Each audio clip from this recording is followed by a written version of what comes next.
નમસ્કાર મિત્રો, આજે સીધું ને સટના એપિસોડમાં આપણી સાથે ગિરીશભાઈ જોશી જોડાયા છે. ગિરીશભાઈ, આપનું સીધું ને સટમાં સ્વાગત છે. ધન્યવાદ. ગિરીશભાઈ વરિષ્ઠ પત્રકાર છે, આંતરરાષ્ટ્રીય બાબતોના જાણકાર છે અને ભક્તોને જરા પીડા થાય એવા સત્યો તથ્યો એ ઉજાગર કરે છે. અને એમણે હમણાં યુરોપિયન યુનિયન સાથેની જે વાત થઈ આપણી ગઈકાલના એપિસોડમાં, એમાં પણ કેટલાક અંધભક્તોને એમની અંધભક્તિ થી ન સમજાય એવી હકીકતો એમણે છે ને જાહેર કરી. હવે એમને પીડા થવી સ્વાભાવિક છે, પણ એ પીડા એમના પગ સુધી પહોંચશે એનો રેલો ત્યારે ખબર પડશે કે ગિરીશભાઈ સાચા હતા કે એમની અંધભક્તિ સાચી હતી. પણ આજે જે વાત કરવાની છે એ પણ એવી જ કંઈક છે કે આ દેશમાં ક્ષમતા છે, આ દેશમાં એવી ક્ષમતા છે કે જે દેશ 25% જેટલા એરબસ અને બીજી કંપનીઓને એના સ્પેર પાર્ટ્સ એક્સપોર્ટ કરી શકે છે. તો આપણા દેશમાં વ્યાપક પ્રમાણમાં મોકળાશથી આપણે છે ને વિમાનો કેમ ન બનાવી શકીએ એના વિશે આજે ગિરીશભાઈ આપણી સાથે વાત કરવાના છે. ગિરીશભાઈ, આપનું ફરીને એકવાર સીધું ને સટમાં સ્વાગત છે. અને આપ જે દ્રષ્ટિ આપી રહ્યા છો તથ્યો સાથે, સત્યો સાથે, ટકોરાબંધ સાચી વાત, ભલે ભક્તોને જે લાગુ હોય, ભક્તોની આપણે શું કામ ચિંતા કરવી, આપણે સત્યની જ ચિંતા કરીએ. એટલે આપ એના વિશે જરા આ એપિસોડમાં વિગતે વાત કરો એવી આપને વિનંતી છે. ગિરીશભાઈ. ધન્યવાદ ડોક્ટર સાહેબ. આપણે જે અત્યારે વાસ્તવિકતા જણાવીએ છીએ ને એ પબ્લિક ડોમેનમાં છે, પણ એના પર કોઈ ધ્યાન આપતું નથી. આજે તમને હું એવી 7 કંપનીઓ કહીશ જે 25% એરબસ અને બોઈંગ પ્લેનના કોમ્પોનન્ટ્સ બનાવી અને મોકલે છે અને આટલા વર્ષોથી એમના કોન્ટ્રાક્ટ ચાલુ છે, કોઈ જાતની કોઈ ક્વોલિટી પ્રોબ્લેમ આવતું નથી. હવે એમાં એક સારા સમાચાર શું છે કે સપ્ટેમ્બરની અંદર ટાટા એડવાન્સ સિસ્ટમ લિમિટેડ જે કંપની છે વડોદરામાં, એ લોકોએ 2 વર્ષ પહેલા જે પ્લાન્ટ બનાવ્યો હતો એની અંદર એ લોકો સપ્ટેમ્બરમાં એરબસ સાથેનો C295 એક એરક્રાફ્ટ છે ટર્બો એન્જિન વાળું, એ એરફોર્સને ડેડિકેટ કરશે. એટલે આપણી ક્ષમતા તો છે જ પ્લેન બનાવવામાં. હવે એની અંદર તમે જુઓ તો ટાટા ઘણા વખતથી એન્જિનના પાર્ટ્સ, વિંગ્સના પાર્ટ્સ, પછી યુએવીઝ બનાવે છે, રડારના કોમ્પોનન્ટ્સ બનાવે છે. અને બોઈંગ 737 મેક્સ જે સારામાં સારો એ લોકોનો પ્લેન વેચા છે એની અંદરના પાર્ટ્સ પણ ટાટા બનાવીને આપે છે. પછી અપલોક બોક્સીસ છે, ફ્યુલ ટેન્ક્સ છે, ડોર્સ છે અને બીજા જે વાયરિંગ્સ ને છે, F-16 પ્લેન જેના આટલા વખાણ થાય છે એના વિંગ્સ પણ ટાટા બનાવે છે. હવે આ એક કંપની રહી. પછી AEQUS એક કંપની છે બેંગ્લોરની અંદર, જે SEZ માં આવી કારણ કે એને ટેક્સ ફાયદો થાય અને એ કોમ્પિટિટિવ એવી રીતે થયું કે એને લેન્ડિંગ ગિયરના પાર્ટ્સ પણ જે સૌથી ટફ હોય છે, લેન્ડિંગ ગિયર્સમાં ક્વોલિટી એટલી સ્ટ્રિક્ટ હોય કારણ કે આજે હજારો ટનનો, સેંકડો ટનનો પ્લેન જ્યારે એક ભેગો પ્રેશરથી નીચે ઉતરે તો આખો એનો લોડ લોડ બેરિંગ ગિયર્સ ઉપર હોય છે અને ઇક્વિપમેન્ટ્સ ઉપર હોય. એટલે લેન્ડિંગ ગિયર્સ પણ કેટલા ટાઈમથી બનાવે છે. પછી બ્રેક સિસ્ટમ પણ બનાવે છે. અને આ જે છે એ ટાઇટેનિયમ ફોર્સ્ડ આઇટમ્સ હોય છે અને ટાઇટેનિયમ ફોર્જિંગ કરવું એ ટેકનિકલ માણસો જાણે છે કે it is a very high precision work. એટલે એના પછી તમે આવો ડાયનેમિક્સ ટેકનોલોજીસ કરીને કંપની છે બેંગ્લોરમાં, જેનું પ્લાન્ટ ઇન્ડિયા સિવાય જર્મની અને યુકેમાં બી છે. અને એ લોકો હાઇડ્રોલિક સિસ્ટમ્સ પ્લેનની એરબસ અને બોઈંગ બેયને સપ્લાય કરે છે. પછી એરો સ્ટ્રક્ચર્સ જે આપણે બોડીની અને મેઇન સ્ટ્રક્ચર બનતું હોય એ પણ એ લોકો એરબસ 320 અને એરબસ 330 માટે બનાવે છે. ઇલેક્ટ્રોનિક સિસ્ટમ એ લોકો પણ બનાવી આપે છે અને બીજા ઓટો પાર્ટ્સની અંદર ઘણા બધા રડાર્સના ઇક્વિપમેન્ટ્સ પણ આ લોકો બનાવે છે. એના પછી સૌથી મોટી કંપની તમે જે આવો જેને લગભગ બધા ઓળખતા હશે એ છે મહિન્દ્રા એરોસ્ટ્રક્ચર. મહિન્દ્રા એરોસ્ટ્રક્ચર તો યુરોપમાં, નોર્થ અમેરિકામાં અને બ્રાઝિલમાં પણ પોતાના કામ ચલાવે છે અને ઈ મેજર એરફ્રેમના પાર્ટ્સ બનાવે છે. એટલે આખી બોડી જે બનતી હોય એની અંદર ઈ પણ એમની અંદર ઇન્વોલ્વ છે. ઈ પણ એરબસ અને એમ્બેરરને, ઈ એમ્બરર ઈ કંપની જેના સાથે હવે અદાણી સાહેબ બ્રાઝિલની જોઈન્ટ વેન્ચર કરવા જઈ રહ્યા છે. હવે ઈ પણ પ્લેન બનાવશે એમ. એમાં મેજર એરફ્રેમ સાથે એ લોકો હેલિકોપ્ટરના પાર્ટ્સ પણ બનાવે છે H130 ના. પછી એરબસ 300 ના કોમ્પોનન્ટ્સ આપે છે અને એ ટોટલ 1,20,000 કોમ્પોનન્ટ મહિન્દ્રા એરોસ્ટ્રક્ચર આખી દુનિયામાં એરલાઇન્સ કંપનીઓને સપ્લાય કરે છે. હવે એની અંદર બહુ એક ઇન્ટરેસ્ટિંગ બીજી બે નાની કંપનીઓ છે, સેમોસ નેટ કરીને અને એક સેમેરા એન્જિનિયરિંગ. એ બધી બેંગ્લોરની અંદર છે. જે સસ્મોસ જે છે એ ઇલેક્ટ્રિકલ પેનલ્સ અને લોકિંગ સિસ્ટમ્સ બનાવે છે. સેમસેરા એન્જિનિયરિંગ જે છે એ તો બધી એરબસના કોમ્પોનન્ટ્સ બનાવી આપે છે, બોઈંગ અને એરબસના. હવે એની અંદર જે છેલ્લી કંપની હું તમને કહું છું એ છે ગોદરેજ એરોસ્પેસ. હવે ગોદરેજને કોઈ ઇન્ટ્રોડક્શનની જરૂર નથી. ગોદરેજ ઘણા વખતથી એરબસ 300 ના પાર્ટ્સ બનાવે છે. પણ એના અંદર ઇન્ટરેસ્ટિંગ કે ચાઇના જેણે પહેલી વાર પોતાના પ્રાઇવેટ પેસેન્જર પ્લેન બનાવ્યા કોમેક C919, એના પાર્ટ્સના ઓર્ડર પણ ગોદરેજ પાસે છે. હવે આની અંદર તમે ક્યાં કમ્પેર કરો કે ચાઇના આટલું કરી જાય છે આટલું? આપણી પાસે ઓલરેડી એક સિસ્ટમ છે જે રનિંગમાં છે, એને જ તમે પ્રમોટ કરી. પણ આ તમે જુઓ કે દુર્ભાગ્ય છે કે જ્યાં ટાટા આટલા વખતથી, અને એ વડોદરામાં જ છે પ્લાન્ટ, તમે ગૂગલમાં સર્ચ કરો તો આખા એના ફોટોઝ મેં તમને મોકલ્યા છે. એમાં C293 જે બનાવે છે એરફોર્સ માટે, એ જ હવે બ્રાઝિલ સાથે મળી અને અદાણી સાહેબ C390 બનાવશે. કોમ્પિટિશનની અંદર કેપેસિટી કિલિંગ શું કામ કરો છો? તમે એક જ જણાની કેપેસિટી એનહાન્સ કરાવો ને, એટલે એ તમારું પ્રોડક્શન. આજે જે ચાઇનાએ કર્યું છે, ચાઇનાની અંદર તો સિટીઝ નોટિફાઈડ છે કે ભાઈ અહીંયા આ સિટીમાં ઇલેક્ટ્રોનિક આઇટમ બનશે, આ સિટીની અંદર કોસ્મેટિક્સ બનશે, આ સિટીની અંદર એન્જિનિયરિંગ હોય. એટલે તમે જ્યારે જાઓ ત્યારે તમને એક પર્ટિક્યુલર જોબનું આખું સિટી મળે છે. હવે આ જ સિસ્ટમની અંદર આ આપણે એટલે ડિસ્કસ કરતા હતા કે જ્યાં ઓલરેડી આપણી પાસે ઇન્ફ્રાસ્ટ્રક્ચર છે. હવે એની અંદર તમે અત્યારે આપણે વંદે ભારતની વાત કરીએ છીએ, એ પણ હું તમને જોડી દઉં કે આપણે તો રેલવેના વર્કિંગ 1950માં ચાલુ કરી દીધા હતા. આપણી પાસે લોકોમોટિવ્સના 1950માં ઇનોગ્રેશન થયું હતું. 1955માં આપણે પહેલું સ્ટીમ એન્જિન બનાવ્યું હતું ચિત્રંજન લોકોમોટિવ્સની અંદર. પછી 1961 ની અંદર ઇલેક્ટ્રિક એન્જિન પણ આપણે બનાવ્યા, અને પછી આપણે એની અંદર 1960માં પટિયાલામાં ડીઝલ એન્જિન બનાવ્યા. આજે diesel engine, electric engine, steam engine બધા આપણે બનાવતા હતા 1965 થી. પણ ઓચિંતું 1918માં સાહેબને વંદે ભારતનો કોન્સેપ્ટ આવ્યો, એટલે એની અંદર એન્જિન અને બોડી ભેગા આવે, એટલે એને સેલ્ફ પ્રોપેલ્ડ. હા, 2018માં. એટલે ઈ બધા બંધ થયા. એની અંદર તમારે આ બધી કેપેસિટી તમારી યુઝલેસ થઈ ગઈ છે અત્યારે તમે, કારણ કે એની સાથે ના કોઈ મિસમેચ છે નહીં. પણ તે છતાં નવાઈની વાત એ છે, તમે કહો કે મેક ઇન ઇન્ડિયાની અંદર વંદે ભારત તમે ચલાવી રહ્યા છો, જે ટોટલ ઇન્ડિયન છે, પણ એ ખોટી વાત છે. એમાં તમારા વ્હીલ્સ, એક્સેલ અને બ્રેક આજની તારીખમાં બી યુક્રેન, ચાઇના અને EU થી આવે છે. એટલે આ જે વાસ્તવિકતા છે એ જાણતા નથી, કારણ કે તમને ગોદીમેળ દેખાડતા નથી. આપણી કેપેસિટી જો આપણે ન ઓળખી શકતા હોય, કે આપણે કોક દુર્ભાવથી આપણે એમને પ્રમોટ ન કરતા હોઈએ, તો આ દેશનું દુર્ભાગ્ય છે. તમને વિશ્વગુરુ થવું તું તો મેક ઇન ઇન્ડિયાની અંદર આ બધી કંપનીઓને જે તમે 15-16 લાખ કરોડપતિઓના માફ કર્યા મિત્રોના, એ જો આ કંપનીઓને તમે સબસિડાઇઝ કરી દીધા હોત તો થઈ ગયું હોત. પણ દુર્ભાગ્ય છે, આપણે તો ફક્ત જે વાસ્તવિકતા છે એ કહી શકીએ છીએ. પણ એટલું છે કે જે આપણો દેશનો પોટેન્શિયલ સીધી રીતે નહીં ગેરવામાં આવે તો આપણે હજી પણ માર ખાશું. એ જ આપણે યુએયુ ની વાત કરી એના માટે કે ભાઈ યુએયુ આંબલા આંબલી દેખાડે છે, એમનું પોલિટિકલ મોટિવ છે. એની અંદર પ્રેક્ટિકલ કોઈ સોલ્યુશન અત્યારે નીકળે એમ નથી. પણ આ તો જાહેરાતો એવી રીતે કરવાની છે કે ઈથી થઈ ગયું, કાલે બધા અહીંયા અંગ્રેજો આવીને આપણો સામાન લેવા માટે બેસી જશે અને આપણું બધું જવા મળશે. કારણ કે હજી બી કોઈ પણ એ લોકોના નોર્મ સ્ટ્રિક્ટ જે WTO ના છે એ કોઈ છોડવા તૈયાર નથી. તો એમના એગ્રીમેન્ટમાં બી લખેલું. જો ઈ જ ન હોત તો આપણે પહેલા એક્સપોર્ટ કરી શક્યા હોત. જી ગિરીશભાઈ, આપે કહ્યું આપણામાં ક્ષમતા છે, પણ આપણામાં ક્ષમતા છે છતાં આપણે ઇમ્પોર્ટ કરીએ છીએ. કારણ કે કટકી જ્યારે કરવાની હોય ત્યારે ઇમ્પોર્ટ ઓર્ડર અપાય, એમાં કટકી કરવાનું સરળ હોય છે.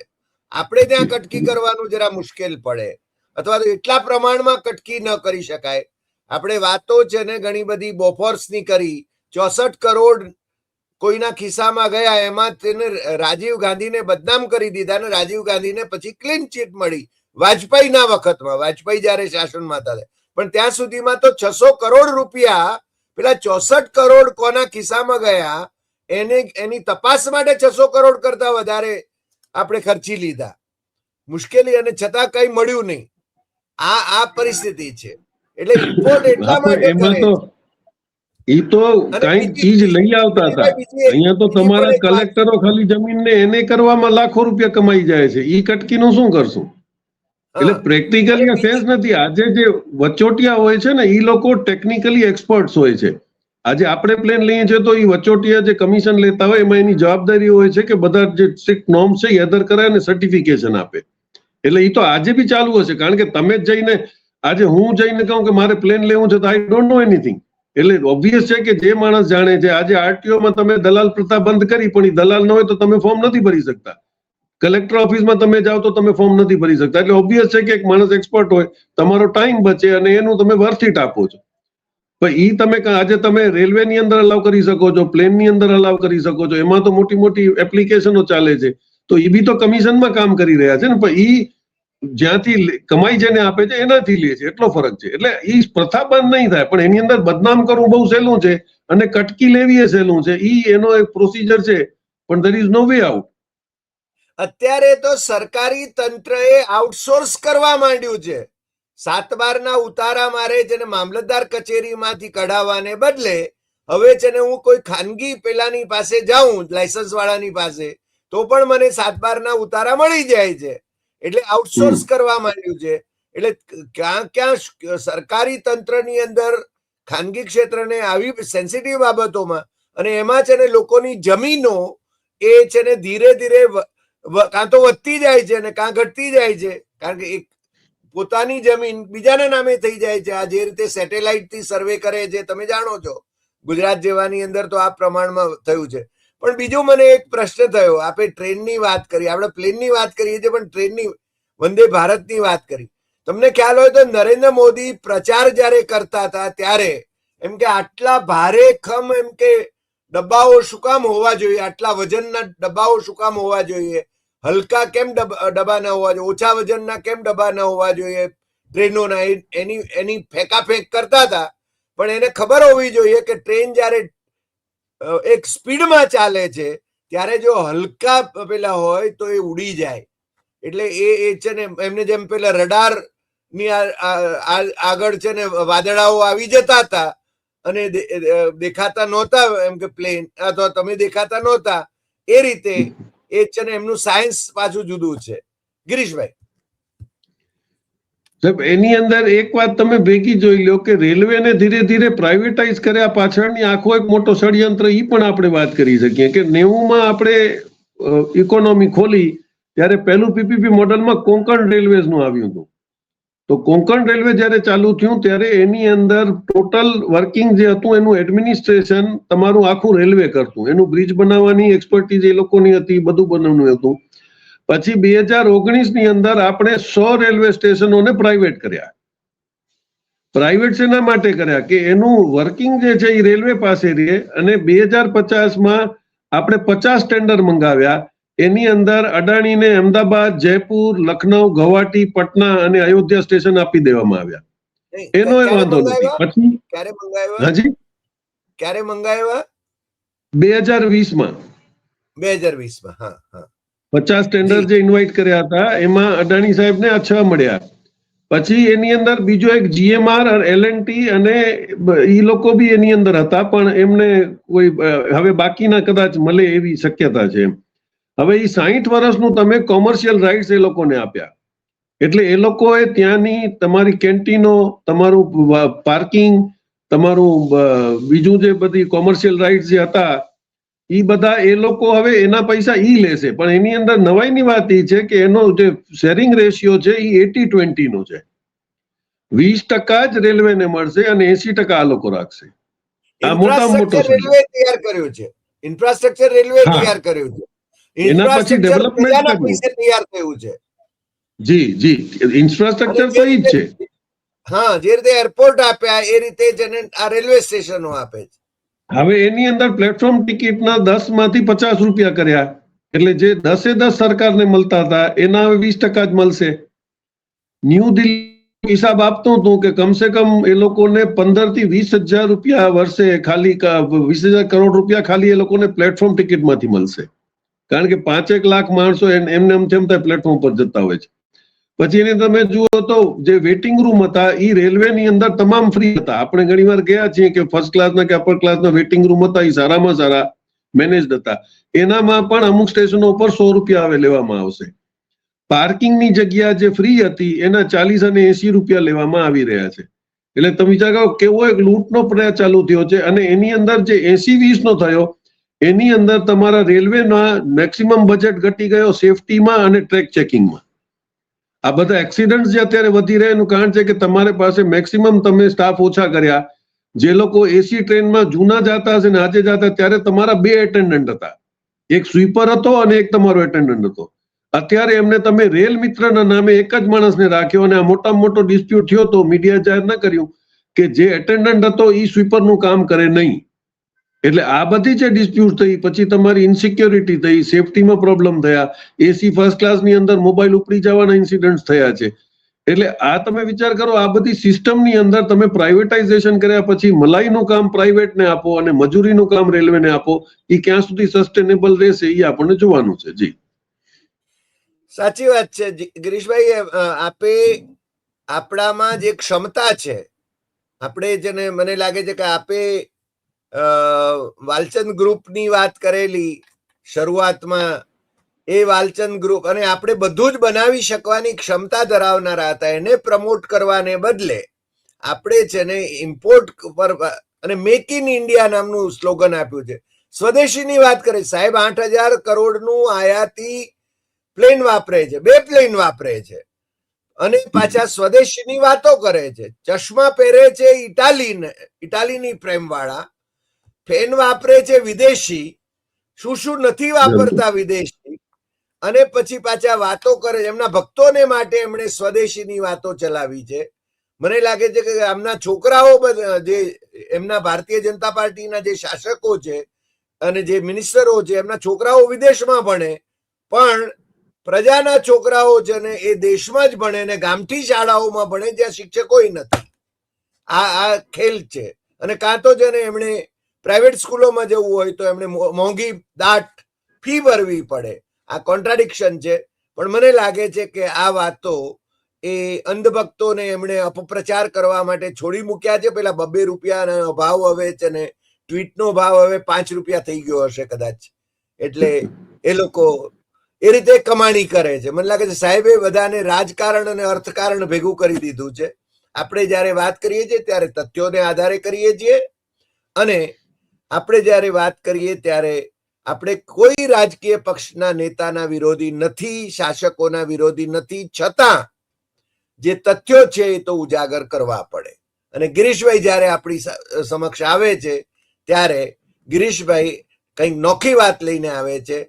આજે એમણે જે વાત કરી છે એ ખરા અર્થમાં સ્વદેશી આપણે કઈ રીતે ઉત્પાદન કરવા માટે સક્ષમ છીએ.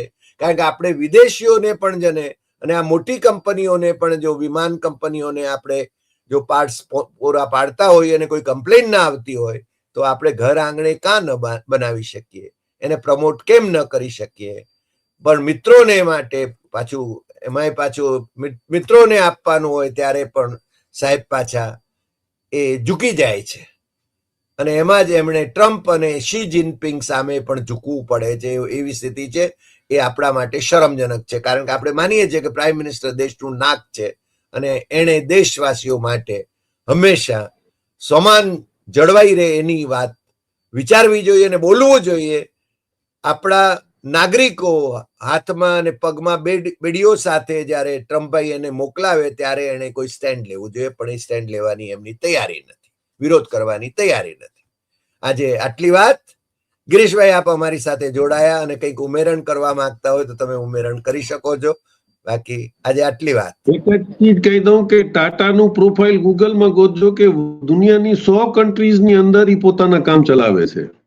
આઈટી સેક્ટર બી છોડી દો તો મેન્યુફેક્ચરિંગમાં ને તમે ઇન્ટરનેશનલ એરપોર્ટ ઉપર જયારે ટાટાની પેસેન્જર બસ જુઓ ને ત્યારે તમને અભિમાન થાય કે આજે યુરોપ ગલ્ફમાં પણ એરપોર્ટ ઉપર જે પેસેન્જર બસો ચાલે છે એ ટાટા જ બનાવેલી છે. જી જી જી. એટલે ગિરીશભાઈ જે વાત કરી રહ્યા છે આ દેશનું નાક કઈ રીતે જળવાઈ રહે એની વાત કરી રહ્યા છે. શાસકો એમણે કાન દેવા હોય તો દઈ શકે છે, બાકી તો ઠેરના ઠેર. આજે આટલી વાત. ફરી મળીશું નવા એપિસોડમાં નવા વિષય સાથે. નમસ્કાર.